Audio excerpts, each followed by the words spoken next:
There we go. You know, just sitting watching that very briefly, it says so much about cricket that there are two tall, elegant, left-handed batsmen playing in much the same way, but yet not. Is that a fair comment? Has anyone got a clue what he's on about? I think they know what I mean. John, can you tell us apart? That's the first thing. I'm working. Can we start over? Again, I thought it was a fair question. It was a beautiful question, beautifully phrased, beautifully answered. Okay, well, how did you make it look so easy? How did you make batting look so easy? No, I didn't.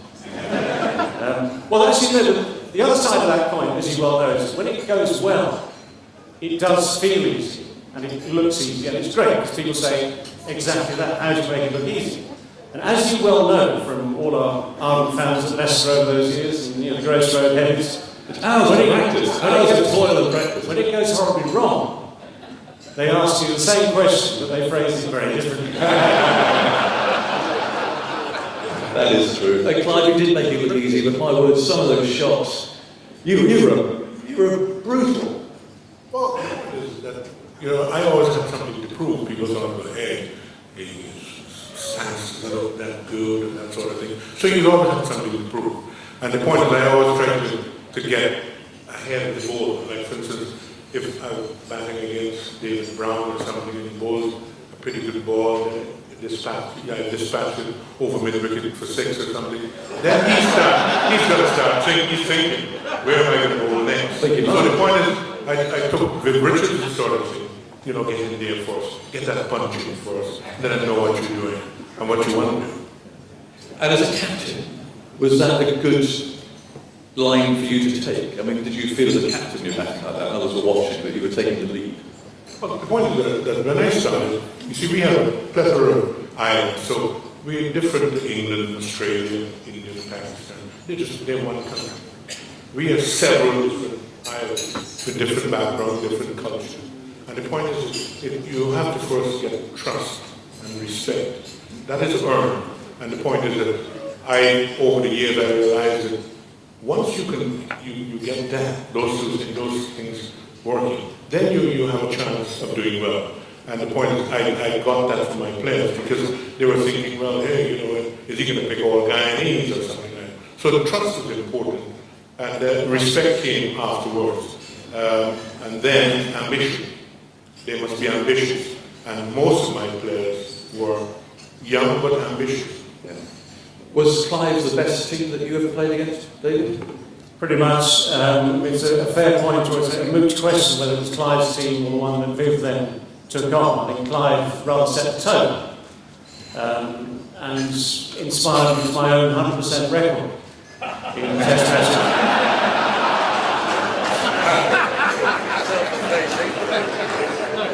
In Test matches against the West Indies between 84 and 86. And if you're talking about ambition and all that sort of stuff, which Clive obviously did talk about there, our ambition was to maybe draw a Test match at some stage during that time. We came very close to Lords in that 84 series where we actually set on the target. We were very proud to be able to declare. I left it just a little bit late, according to Peter May, who was chairman select at the time, who was saying, well, it's just gone 11, maybe you should give yourself time to bowl them out. So I left it another sort of 45, 50 minutes till closer to midday. And as we keep getting reminded, every time there's a chase in the fourth innings at Lords, or anywhere for that matter, the scoreline is 344 for 1. Kind of comes up. And not only that, they had something like 14 overs to spare. So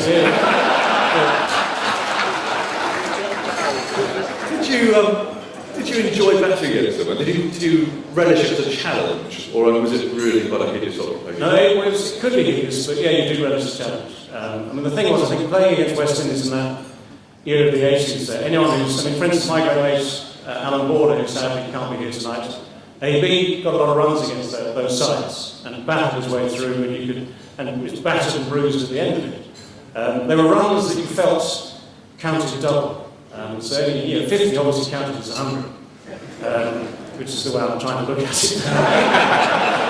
To be fair, when people say, for instance, how do you compare the West Indies teams of the 80s to, for instance, the Australian sides, the 90s, and Warne and McGrath, this sort of thing, and the one question that always comes up is, they never had a war.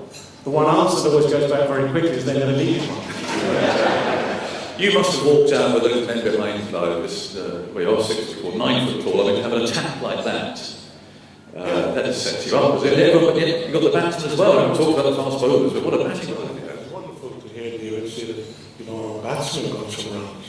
I know what we said about we had these four fast bowlers, but we had some great players. Yes. Batters. And we won games because of them at times. But the point is that we didn't always have fast bowlers. We had quite a few spinners that played for us. And I thought the best side we had when we had Roger Harper in there. We had a genuine spinner. We had everything. And he played for 3 years. Your spinners never got tired. Well, you see there again, you're not thinking seriously there, because Roger Harper got quite a lot of wickets for us during that period.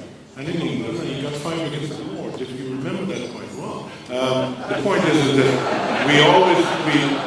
he played for 3 years. He still didn't get tired. Well, isn't that what it's all about? Why should I get anybody tired when we have bowlers to do the job? He was just one. If you had to choose, I know you'll be very positive here, fair enough, but if you had to choose one of those fast bowlers, we always ask, who would you have to back for your life? If you had to choose one of those fast bowlers to go out there and win a game for you, who would you throw the ball to? Well, it would be a close run thing with Malcolm Marshall and Andy Roberts. But I will choose Malcolm Marshall. He got 346 wickets.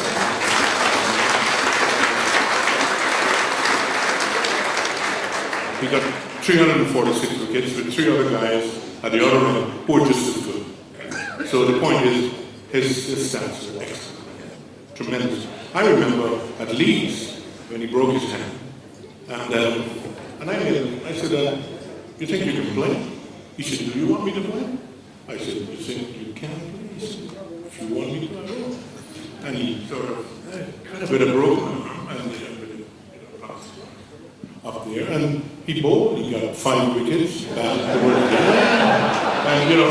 And I'm wondering if you will ask any player today to play with a broken arm. And that's the sort of spirit we have. It's not cheering up, David, is it? To be absolutely fair, yet again, we had all sorts of plans, which in that team meeting the night before, things were really, really good. Given the moment or two after you've taken the field, most of those plans tended to unravel. We got that one just slightly wrong. One of the plans was to break Malcolm Marshall's hand. We got the wrong fucking hand.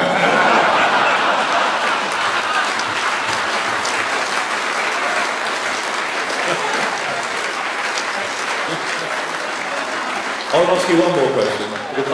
I've known you both for a long time, David. It's been wonderful. Our careers together. Could you play now? I'm going to ask Andy Flower this question when he comes up.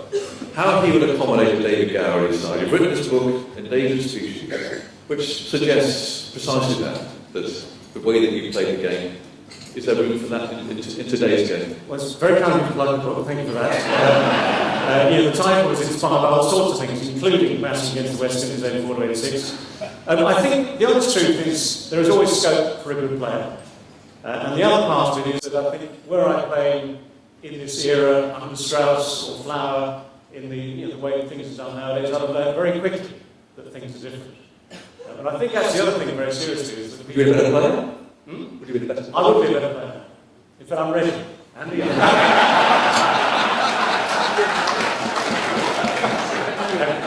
looking at the odds now, I won't make a go.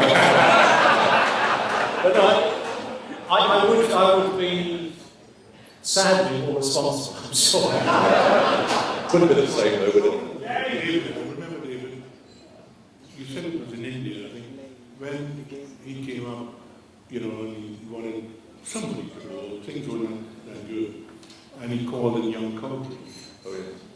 And they were working out the field and so on. So he said, now, we want to first sit Gaza for a slim. Do you want him any wider? He said,